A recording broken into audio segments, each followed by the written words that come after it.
جب اللہ کے نبی داؤد علیہ السلام کے وارث سلیمان نبی ہوئے تو وہ اللہ کے دربار میں دعا مانگنے لگے کہ اے اللہ مجھے وہ مرتبہ عطا فرما جو مجھ سے پہلے نہ کسی کو ملا ہو اور نہ ہی میرے بعد کسی کو ملے۔ وہ دور ایک عجیب دور تھا، لوگ جنات کالا جادو پہ یقین رکھتے تھے۔ اللہ نے اپنے نبی سلیمان علیہ السلام کے لیے چرند پرند ہوا جنات کو ماتحت کر دیا، تو بس اللہ کے نبی سلیمان علیہ السلام جہاں بھی کفر، نفرت اور انسانوں پہ ظلم دیکھتے تھے تو آ کے اپنے معجزات دکھاتے تھے، اور یوں انسان آپ کو اللہ کا نبی سمجھ کر صحیح راستے پہ آ جاتے تھے۔ اور اگر کوئی جن کسی انسان کے گروہ پر حملہ کرتا تھا، اسے نقصان پہنچاتا تھا تو آپ اس جن کو زنجیروں میں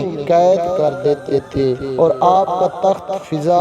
اپنے کندھوں پہ اٹھائے پھرتی تھی۔ آپ آسمانوں میں پرواز کرتے تھے۔ ایک دن آپ آسمان میں پرواز کر رہے تھے، اتنے میں ایک جن آ کے آپ سے کہنے لگا کہ اے اللہ کے نبی، زمین پہ بابل کے پاس جنات کا ایک گروہ انسانوں پہ ظلم کرتا ہے، اور وہاں کے جن انسانوں پر ظلم کرتے ہیں اور پھر انسانوں کو تکلیف دے کے یہ منواتے ہیں کہ ان کے پاس غائب کا علم ہے اور انسان بھی صراط مستقیم سے ہٹ رہے ہیں۔ جیسے ہی اللہ کے نبی سلیمان نے اس بات کو سنا تو آپ اپنے تخت کو بابل کی طرف موڑتے ہیں اور اس گروہ کے پاس آ کے کہتے ہیں اے تکبر میں رہنے والوں، اللہ سے ڈرو۔ وہ جنات کا گروہ حضرت سلیمان کی طاقت سے ناواقف تھا۔ اس میں سے ایک جن آپ سے کہنے لگا کہ ہم کسی سے نہیں ڈرتے اور ہم اپنی مرضی چلاتے ہیں،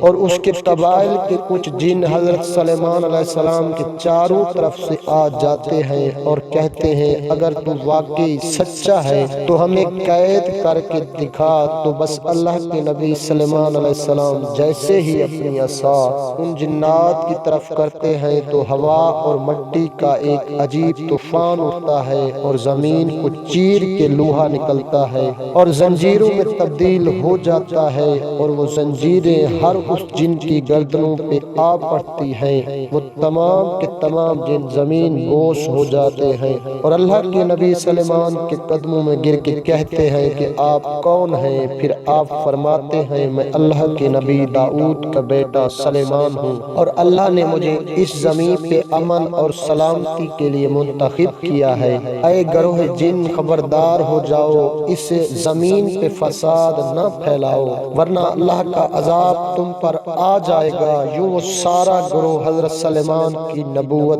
اللہ کی وحدانیت کو تسلیم کرتا ہے، اور پھر سب کے سب امن و محبت اور سکون کے ساتھ زندگی بسر کرتے ہیں اور وعدہ کرتے ہیں کہ کبھی بھی کسی بھی انسان کو تکلیف نہیں دیں گے۔ بے شک اللہ جسے چاہے اپنی خاص رحمت اور طاقت سے نواز دیتا ہے، وہ ہر دعا کو سننے والا اور سب پر کرم کرنے والا ہے۔ اے اللہ اس پورے جہاں پہ اپنا کرم فرما، ہر انسان کی دعا قبول و مقبول فرما، اور ہمیں وہ مقام و مرتبہ عطا کر جس کے ہم اہل ہیں۔ آمین یا رب العالمین۔